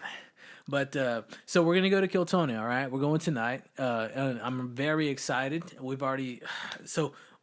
Are you going to put your name in the bucket? Yeah, I'm going to put my name in. I timed it a couple days ago. I was in the shower. Nice. And I have a little watch in there hanging off my, you know, where you put your loofah and whatnot. Yeah. And I was like, I'm going to time a couple jokes, see what's up. And it looks like I'm only going to be able to do 2 jokes. 2 jokes. Okay. But I think they're 2 good ones. It's my Shaq joke and That's my... a good one. And the weed dealer, the communist weed dealer joke. God. So those are my 2 jokes. If you can put the fucking one about the scissors in there, this one about the scissors wrecks me. You love it? Okay, cool. Because I love it too, and I feel like it's only gotten a good response like once. Okay. Well, you got the. But I love it. I think if you like it and you're a Tony Hinchcliffe fan, so maybe his audience would like it. And I do. Maybe I could add. We'll time it out a little later. If you can say like, I got one more. If you want to run these at the end as well, because like I'm fucking. Yeah, we'll run it. We'll time it. We'll do whatever. Yeah, I'll time it and then see if it's a minute. Oh, I'm gonna drive you to this. I hope you get in, man. Me too. I hope you get in. Fuck yeah. Yeah, I hope I get in. I hope that he invites me on the podcast. I hope this is my make or break. Good. Yeah. I don't think has that ever happened. You're a fan of the show. Has he ever like had a guest on there or a person put their name in the bucket that was a comic that was just like so good that he was like, come on my podcast or whatever? Well, that is his podcast. Yeah. Oh, yeah. Okay, this is only a podcast. Okay, cool. But he has had cats that said, come back again in 2 weeks. Oh, okay, cool. So hit that out of the park. I wish you the fucking best, Doug. All right, thank you. Yeah, well, because Ashton and George both did really well, and he ended up interviewing them afterwards, basically like, how long you been doing it? You know, you're very funny. I hope you get to do that. Yeah, that's what everybody. Yeah, it's like kind of getting back to the couch on Carson. Yeah, and I feel like this is honestly the closest thing we have to Carson right now. Mm-hmm. Like, what else is there where you can do comedy on a thing that thousands of people a week listen to? Yeah, or watch What do you think about him? What do you think about Tony Hinchcliffe? I thought his comedy. I haven't watched his comedy since the one shot thing. And I know before then he's a big roaster. You know, that's the hottest spot you can catch him. And that's not my favorite genre of comedy, but I can recognize when somebody's very good at it. Like Anthony Jeselnik, very good at having that persona that's like a dick and but you love it. You know, and he's the same way. And I used to not like. I didn't like him because of his persona. Yeah. But at this Come and Take It Comedy Festival, I smoked a bowl with him outside. We chilled. We passed the bowl. I've smoked with him as well. And Morgan Murphy. Brian Redband didn't smoke with us. I think it's because he has herpes. It was just the vibe. It was a vibe I got. I don't know if it's true or not. Brian. That's what it seemed like, Brian. And maybe you were waiting on test results. I don't know. This was a few years ago. But it's the vibe I got. And having listened to your, on a podcast, it's not that far out of the realm of possibility. Anyway, this is also, by the way, I don't know if you've ever heard the story of Brian Redband is told about going to strip clubs wearing leggings or some shit with like what's that lube, Astroglide. Yeah, this was around that time. So I was like, you're going to strip clubs with Astroglide in your pants? I didn't want to smoke weed after him anyway. So anyway. So I didn't I thought Tony, I was like, I don't really care for his personality, blah, blah, blah. But after watching that set and like chilling with him, talking to him, smoking with him, I do like his attitude. I like his personality. He's an interesting guy. Yeah, he has a really great philosophy on life, and I think his delivery is so good. Yeah. And I've gotten a couple compliments on my delivery, but I think that if like with the right delivery, there's several jokes that I've told in the past or that I have currently that it's like, that's not really funny, but I think if I deliver it right, yeah, it can be pretty funny. And I think Tony Hinchcliffe has some stuff like that. And I think that takes a certain amount of like self-awareness as well as like situational awareness to be able to pull off. And I really respect people that have that. So. Yeah. No, he's tremendous, man. I've seen him, aside from the, excuse me, I'll have to cut that out. Aside from the one shot, I've seen him live twice. Once at RIP Cap City, and got to smoke with him at the end of that, so that was tremendous. And then once at a South by thing that he did, that was a Kill Tony. So I've seen him twice. Oh, and then fucking the first time ever at fucking Austin at the Antone's joint that we're gonna go to and we're gonna jam onto. But so three times live. But this is the connection. I'm glad that we get to share comedy in this aspect today. That's what I'm really excited to. Did you go? We saw Joey Diaz together, though, right? Not together, but we were there. We were there. Yeah. But now we're together, and now we get to jam. It was an excellent surprise to see each other there. That was crazy. What I'm saying? But now we're going in together, and I'm very excited. I'm really, really looking forward to it. Can't wait. I hope y'all get in the bucket. I think we got another buddy that's going to join us later on, a couple of buddies, and hopefully y'all get in the bucket. They're going to try to toss in the bucket too? I don't know. Y'all, I think you got somebody else that's going to join us, right? Oh, yeah. She's, it's my friend. I met her in Denton. She's going to try to get in the bucket. Amelia, okay. Yeah. She, I don't know. It's her first time, I think. So she's really doing apprehensive. The set in general? Doing any set, yeah. Oh, so she's really apprehensive. Me, I'm like, whatever. Like, I'll go up there and do 2 jokes. It's a minute. What the fuck ever, Yeah. But, she seems pretty nervous. She was asking me, like, a lot about, comedy and stuff. Yeah, I hope you get up on there. I hope you get up on there, man. I'm very excited. Oh, it's going to be an excellent night. I can't wait. And it's soon to come, Freaks and Geeks, and maybe on the latter run, I'll let you know about it. But let's move it along. The producers here are telling me we got to get going. And let's talk about alcohol talk and food. But on just one moment, I got to do one thing. Freaks and Geeks, you're listening to episode number 21 of the Doctor's Orders podcast with the 512 Foot Doctor. We're going to talk about a few more things with our guest here, Douglas Haseman. What's going on, bud? Again, thank you so much for being here. We're gonna stick to a wheelhouse that we are similar with. That is fucking alcohol and food, and just the combination of the two. Our experiences with one, our experiences with the other. But let's get right into it. Let's open it up with the beers, man. Like, what's your favorite? Both of you, yourself and you and I were both alcohol guys, beer guys. We're hoppy guys. We both share an appreciation for the Art Car IPA, so let's eliminate that from the discussion so far. Shout out to fucking St. Arnold's Art Car IPA. What else do you get down with, and what got you into what you like? Well, first of all, before I forget, because I just thought of it, the Yellow Rose IPA. It's in a bottle, right? Yeah, it's only a bottle, right? Well, they have a draft some places. A lot of places in Houston. It's from Magnolia. From Lone Pint. Yeah, at the store you can only get it in bottles, right? Yeah. Big ass bottle, like 16.9 ounces or something like that. Yeah. Yellow Rose is awesome. Very, very good IPA. Really grapefruity.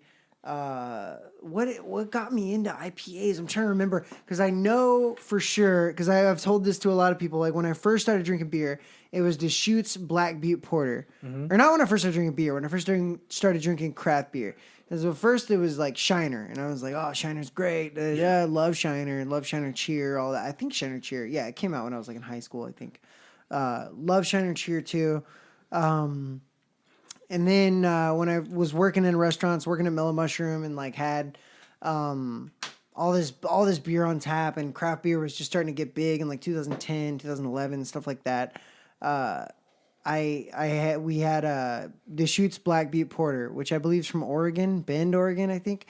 And that was my first foray really into craft beer, where I was like, this is excellent. Like, this is just tastes so good. The taste is I was like, thing. Geez, this tastes so good. Yeah. And I was just obsessed with it. And that I'll never forget. That was like the first beer that I was like, oh, I like beer a lot. Yeah. This is what beer needs to taste like. It can taste different ways, man. And I don't remember. So it was all porters and stouts. That was like, and I never liked Guinness. Never. Yeah, me not either. in the beginning, not now. Like it tastes like fucking water. It's like foamy water. Yeah. Thick. Yeah, and all offense intended for Irish people. I don't like that beer. I don't like anything in Britain, Great Britain. All of the Greater Britain. It's my least favorite place in the world. He's going in. I hate it, dude. I like fish and chips. I don't well, I guess, but their accents fucking suck. I don't like British people, dude. I gotcha. But anyway, that's a whole nother topic for another time. But yeah, Guinness, I never really liked it. And yeah, when I had that Deschutes Black Beer Porter, I was like, oh, dark beer kills. It's so good. And yeah, I think nowadays, dude, America has the best beer. I can't think of so? like it used to be American beer sucked. Like back in the day, like it was like American beer there. You gotta put Peroni and you want a Peroni or Stella Artois. But now, yeah, like America has beer on lock for sure. And yeah, that and then I started getting into IPAs, and I don't know what it was that got me hooked on the hops, but the hoppiness just, is not, if I don't, I almost have it. I think it was a Pilsner or could have been a pale ale. I don't know. It was, fuck, I lost it. But it was a beer I had back then in like 2011, 2010. It was probably from a Dallas brewery, maybe from Deep Ellum, maybe from Four Corners. Yeah. Maybe from Martin House, but I doubt it. Somewhere up there. And I had a hoppy beer, and I was just hooked. I was like, "This is what I like now." Like, I like Deep Ellum IPA is nasty. It's sick. It's great. If I don't have hops, like hops are what beer is to me now. Like if there's no hops, even if I do have a darker beer, I want it to have some bitterness to it. Yeah. That's my whole palate now. Nice. Yeah. No, like all those breweries in the Dallas area you mentioned are they do some hot shit, man, and they're getting down with the hoppiness as well. But there's some spots in the Houston area that do it too. Oh, Brash! Did I bring you some Brash beers? I don't think so. Oh, no. I need to bring you some Brash, dude. Yeah, Brash is the best hop brewery in Houston for sure.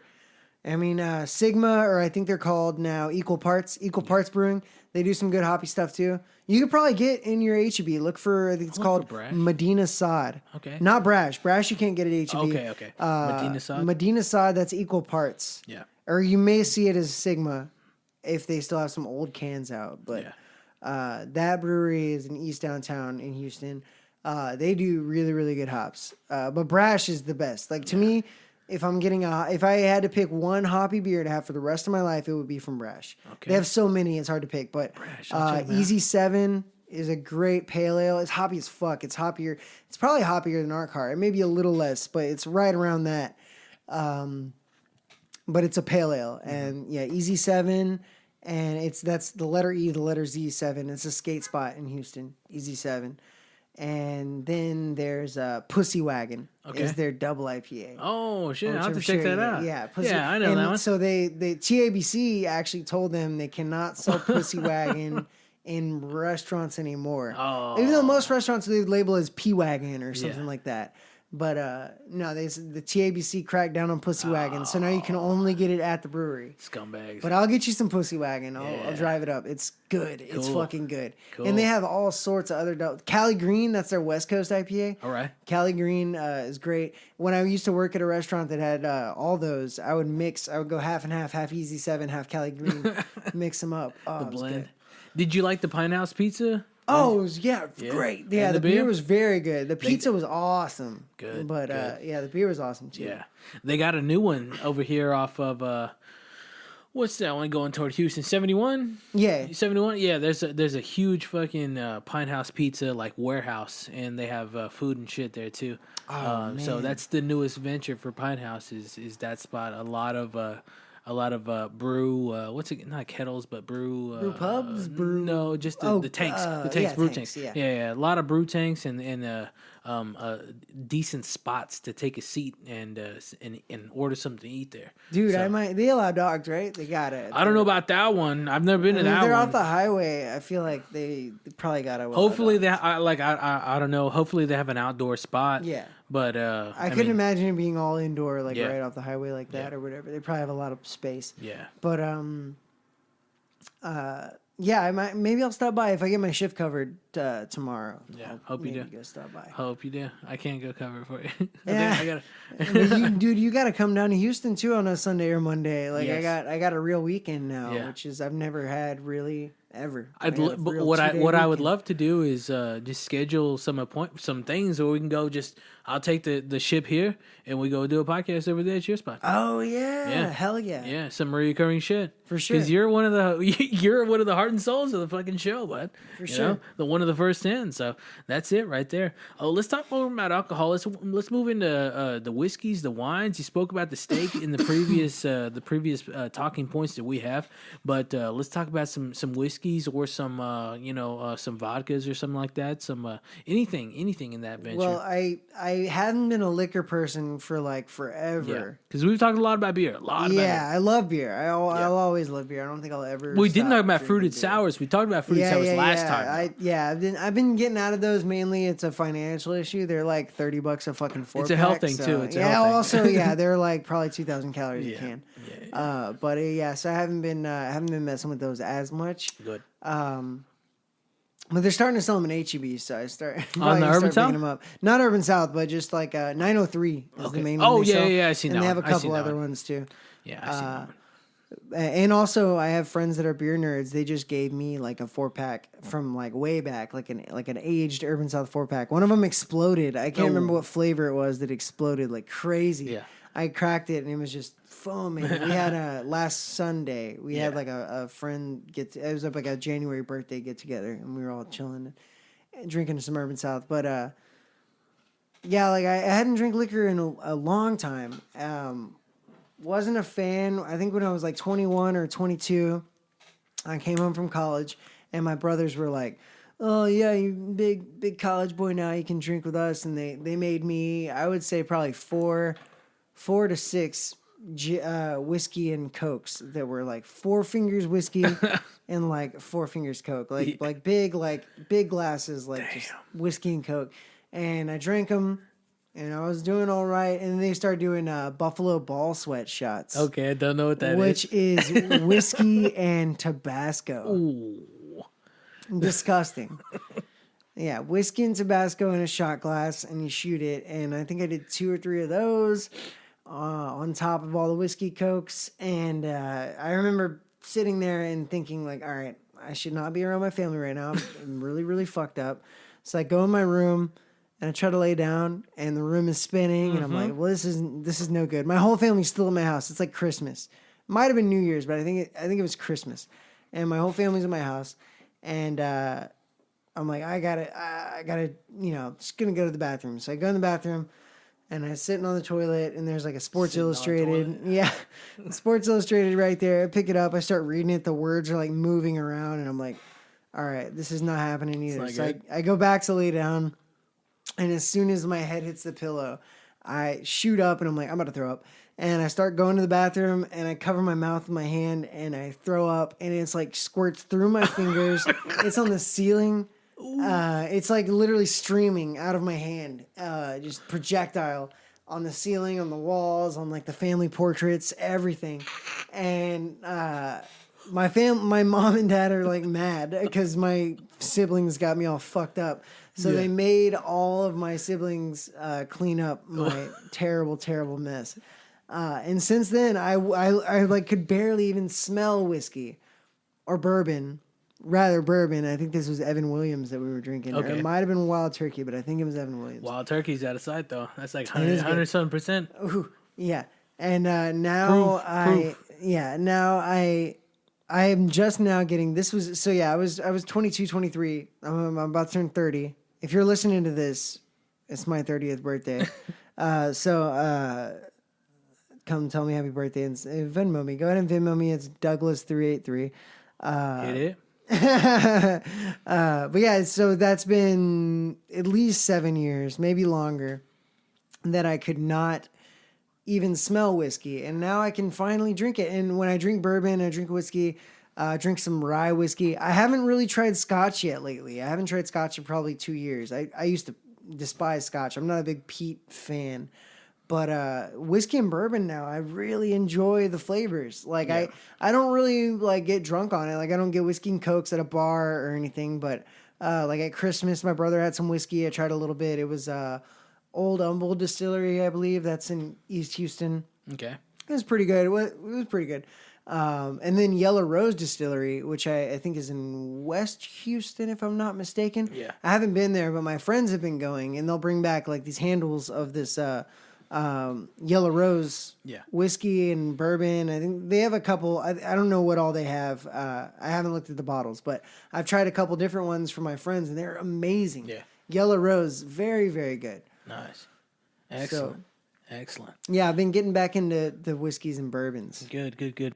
Yo, Freaks and Geeks, remember, Greenbelt Botanicals. Hit them up, greenbeltbotanicals.com, and hit them up in store. Utilize that Freaks and Geeks promo code FOOTDOCTOR15, FOOTDR15. Get yourself 15% off at checkout at greenbeltbotanicals.com. Now, let's get back to the show. All right, Freaks and Geeks, well, you're listening, you're tuning in, you're checked into episode number 21 of the Doctor's Orders podcast with the 512 Foot Doctor. Again, we are live in the studio, live for death, and we have Douglas Haseman, the return of the fucking funk, the return of the funny, the return of fucking the OG Houstonian Douglas Haseman. And let's talk a little bit more about the fucking wines and maybe some other mixed drinks that you get down on, and food combinations as well. And then we'll roll it out one more topic, and then we're out of here. But we got to go sign yourself up for the fucking podcast. Oh yeah, the show, the comedy show. Well, so wine, I've always kind of liked wine. My mom was a big wine drinker. Okay. I used to like Cabernets, like real thick, heavy reds.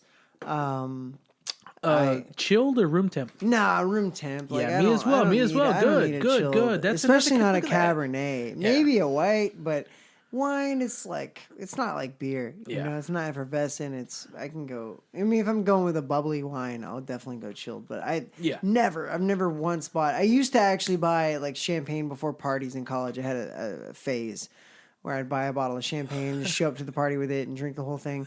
Never ended up well, so I quit doing that. But see, since then I have not bought bubbly wine for myself. I'll maybe get it at a restaurant sometimes.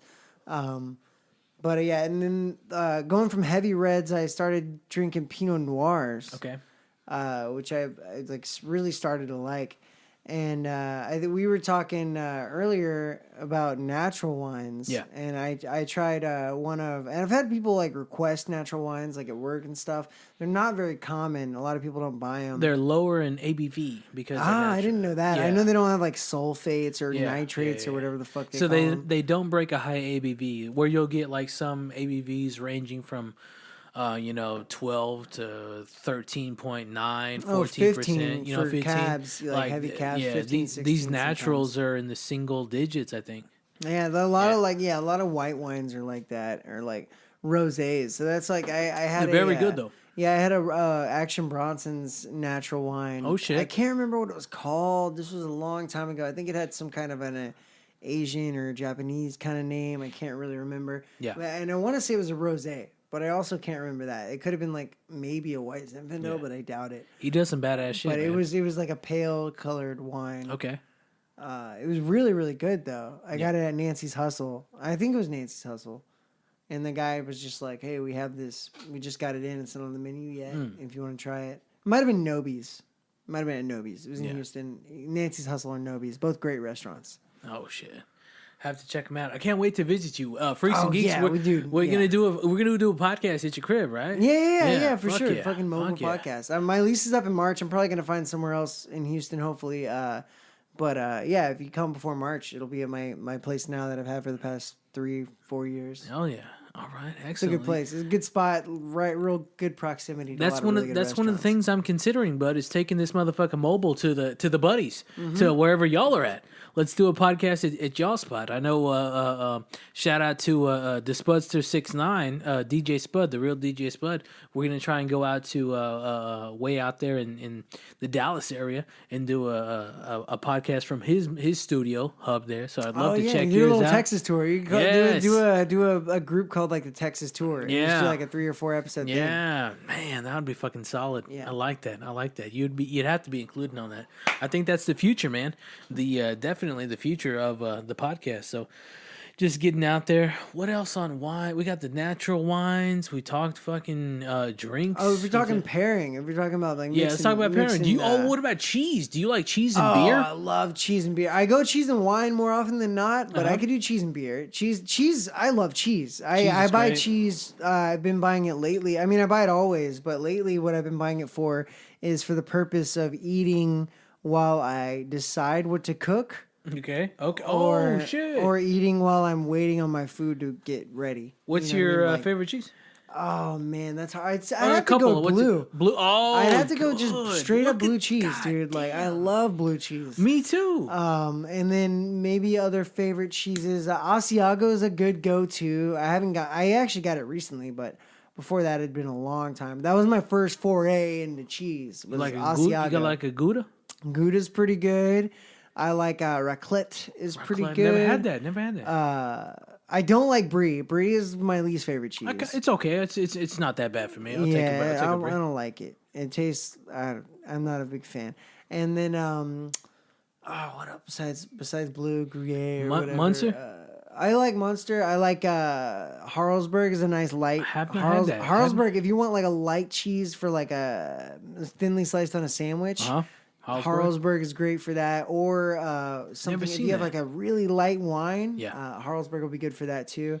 I pretty much. It's hard for me to pick a real, besides blue, a real like other favorite, because what I do is I pick whatever I've never had before. Okay. There's this place. God, I can't remember the name right now. It's a Spanish tapas restaurant in Houston. Those Mexican cheeses are different, bud.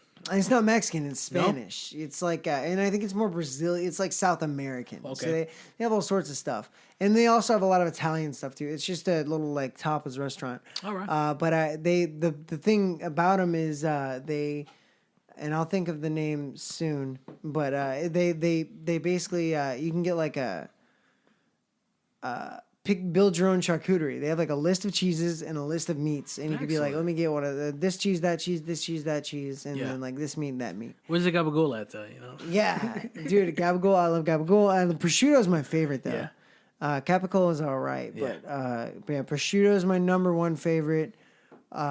Cured meat, but yeah, pairing like wine with cheese and wine with, dude. Fruit, cheese. The nuts as well. The nuts. Oh yeah, and even jelly. I even for texture, like nuts. I haven't really gotten in super to pairing. Although with the fat content and like the oiliness, I bet they would pair really well with a lot of wines. They do. I usually go. I'll go bread instead. Yeah. And for like the texture thing. Yeah. And I'll go with like some bread and fruit and cheese and maybe a jelly. Yeah. Like a jelly on the bread. Yeah. Yeah, see, where I come from, it's just a cold cut tray, and I'll destroy a cold cut tray. Dude, fuck charcuterie, but you can bring all that stuff in there, you know what I'm saying? Mm-hmm. But just the cold meats and cheeses and fucking all in snacks, I mean, it's over. It's over. I'm going to wreck the fucking show. We're going to tear the fucking house down. But yeah, I've Porto. That's the restaurant. Porto. It's Portuguese. Okay. Portuguese. Porto. That's why I was saying like Spanish and South America. It's Portuguese. Porto. Okay, excellent. They have an excellent happy hour. You go in there and you get like fucking super cheap little appetizer things, tapas. Ooh. I hope we get to go to hit some bars in the fucking area when we go drop this fucking name in the bucket. Oh yeah, hopefully. Is your buddy gonna be there? Like, yeah. They're coming down. It's Amelia and her, I guess, boyfriend or friend or something. They're meeting up with us. She gets off work at like 5 or 6. Are we gonna meet? Are they in living in the city or what? Yeah, I believe so. Okay. Are we going to meet at the same time at the 6? Because the window is 6:30 to the 7:30. Yeah, like I'll just text her when we're heading that way. Excellent. And see what's up. Man, we're gonna have to. We're gonna have to take a ride in the fucking one of the whips out there. Oh yeah. I'm not gonna take that one, but we'll move on to. I'll take the other one for us tonight. But excellent. So, we are in a new year, bud. It's a new year, and it's 2021. We got a different, or not a different focus, but a focus on continuation. We're not going nowhere, you and I. You know what I'm saying? Nor is the podcast. But speaking regarding yourself, what is the future for you? You as an individual, you as a fucking stand-up. Hopefully, you get up on tonight, and I get to see part of the future. I've never seen you live, so that's a big thing. Oh, no. I mean, I'm not live in the flesh, right there. Yeah. So, God, I hope. I hope. No, I mean, I've seen all the stuff that you've done and stuff like that, but I hope today is a part of this 2021 future, and you get to go up there and fucking destroy and do your little interview. I'd love that. Yeah. Throw me the shout out if you get up in there. Throw the fucking listen to the Doctor's Orders podcast. Yeah. So, but what's going down with 2021, and just tell us about it. What are you thinking about it, and what are your hopes for it? Well, I mean, since I've came back to doing mics regularly, I have a whole different outlook on comedy, and I actually got some really good advice from Andy Huggins, who's a legend in Houston, and like I was so like amped up when he gave me advice. He was just like, hey, like it kind of just seems like you're reading from a script, you know, act like you want to be there, and I do want to be there. Like he was like, you should want to be there, and I thought about it. I was like, I do want to be there. Like there's nowhere else I'd rather be than there on stage, you know, performing. And like I kind of really took that to heart and used that in my last like 2 or 3 performances, and it's really so much more fun. And I just want to be like present and engage with the audience, and not be so closed off. Like before, I kind of given up hope and was just like, I'm just doing this for fun, and if it doesn't go well, it's cool, and if they hate me, it's fine, But I really do want to like make the audience have a wonderful time, and like facilitate them having a wonderful time, and it's just like a whole different outlook. I've been coming to it with seeing as more of like an art and more of an entertainment kind of thing, craft, rather than just like a hobby, which like I've kind of been treating it as of late. So I guess in 2021, I'd like to keep coming with it with that energy and not get too complacent and not get too bored and not get too downtrodden on it. And that's kind of where I want to go with that. Good. Man, well, I hope tonight we fucking the energies come together. We get to. Have you ever been to the spot where we're gonna go to? Anton's? Oh, it's the fucking. I've never been. I've been to Cap City. R.I.P. But I never went to the Velveeta room. They closed too, right? I don't know. They might still be down there. I think they're still down there. I'm not sure. I know the place called Mugshots closed. Yeah. That was a mic. I think I never did much comedy in Austin at all. So yeah. Well, I hope tonight's the night. Yeah, I've never been to the place that we've been. It's a blues bar. Okay, cool. Yeah. Perfect. But well, I'd be cool to play there with my band too. If I never get to. TH has it set up as a fucking comedy set on fucking Monday night. So, sweet. Yeah, we'll see where we take a seat at. But all the energy and all the vibes towards you getting called up tonight and fucking doing it, because that's gonna come up live. I'm very excited. When you do the intro to the podcast, you gotta let them know so they're not waiting in suspense. Yeah. Oh yes. I named this podcast is gonna be named. Do you know Raw Bacon? I thought it was going to be bacon tartare. I was excited. That's a good one. Either way, raw bacon, maybe bacon tartare. That's even better. I like both. I don't know. Raw bacon's a little more visceral. You really kind of feel it in your gut. Yeah, I can't believe you eating raw bacon. Look at you. It's so good. You got any bacon on there? I'll do it right now. I'll show you. No. Oh, okay. Let's close it out, bud. You know how to do it. Tell them where. Tell them again. I guess tell them what the fuck your name is. Lastly, tell them where they can find you, and just tell them something insightful and what's going down, what they can see in the future. The freaks and geeks out there. Yeah, Douglas Haseman. I got a Twitter. It's How I Dougie with a Y, and then my Instagram's How I Dougie with an IE. Ooh, I wish I could get them the same, but I'm going to be at Rudyard's foreseeably every Monday night, hopefully for the rest of the year and until I leave Houston. So whenever the secret group opens back up, you could see me there. And my band, I don't believe, has any shows at the moment, but John Farley, the vocalist, has a solo performance at Lake Houston Brewery on February 18th, I think. Y'all played there before, 16th. Right, brother? Yeah, we played there a few times. It's a great venue. It used to be a seafood restaurant when I was a kid called Cedar Landing.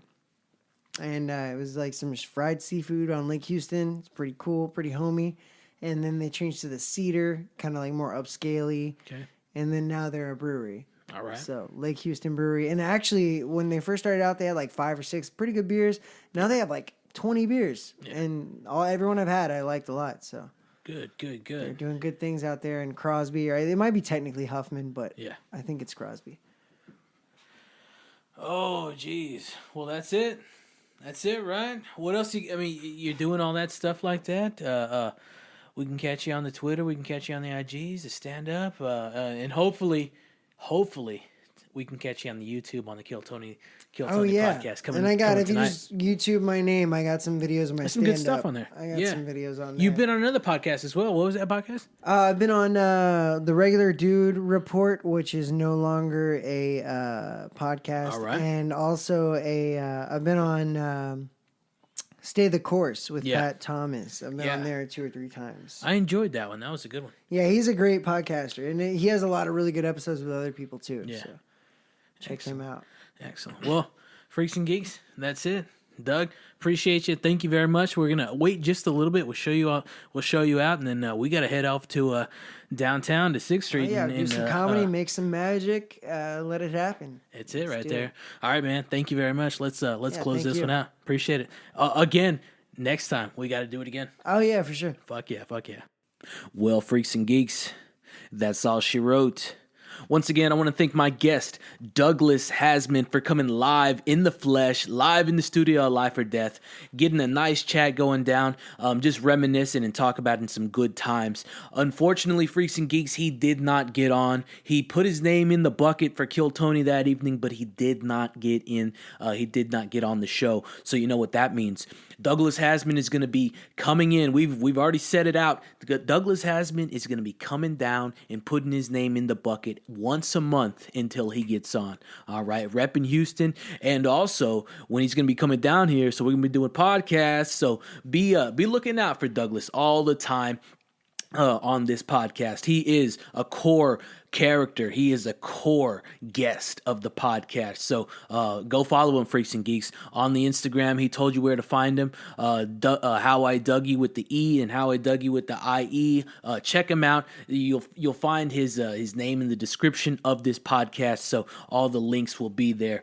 He's a tremendous cat. Known him for a long time. Again, Doug, thank you so much for coming in, and we're gonna do it again, and you're gonna get up on that stage, G. So Freaks and Geeks, this is one more in the books. That was episode number 21 of the first episode of volume 3 of the Doctor's Orders podcast. And we're moving and we're grooving. Like I mentioned in the past, we're marauding into 2021. We got a lot of tremendous things planned for this year. Some tremendous upcoming events scheduled at Greenbelt Botanicals. Some live things to be in the works for the future, Freaks and Geeks. So look out for those. Freaks and Geeks, it's that time. The closing credits. Freaks and Geeks, thank you for listening. And remember, new episodes are released every Wednesday at 6 a.m. Check it out. Do me a favor and go subscribe to the podcast right now. Today. Freaks and Geeks, go subscribe to the podcast on whichever podcast platform that you prefer. And make sure while you're there, you rate and leave a comment too. It really means a lot. It gets the numbers rolling, and it gets some more push into the Doctor's Orders podcast with the 512 Foot Doctor. Also, while we're talking about the followings, follow me on the Instagram, the 512 Foot Doctor, THA 512 FOOTDR. Also, follow the podcast IG, the Doctor's Orders podcast at THADRS ORDERS PODCAST. Freaks and Geeks, if you like the show, please continue support. Tell a freak or a geek about the podcast.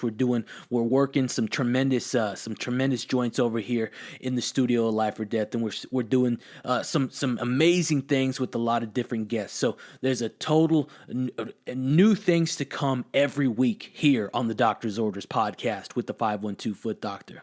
We're going to have some radio people in soon. We're going to have a lot more artists in soon, a lot of crafters. Next week, we have an individual that works with leather. Shall I say a leathersmith or a leather craftsman, craftswoman? Oh, it's a woman guest. So it's a lady guest. This is going to be I believe our fourth female guest on the podcast, and another tremendous milestone coming next week, Freaks and Geeks. Remember, the Doctor's Orders podcast is a Life or Death Studios production. Until next time, Freaks and Geeks, we'll see you on the next one. Don't be late.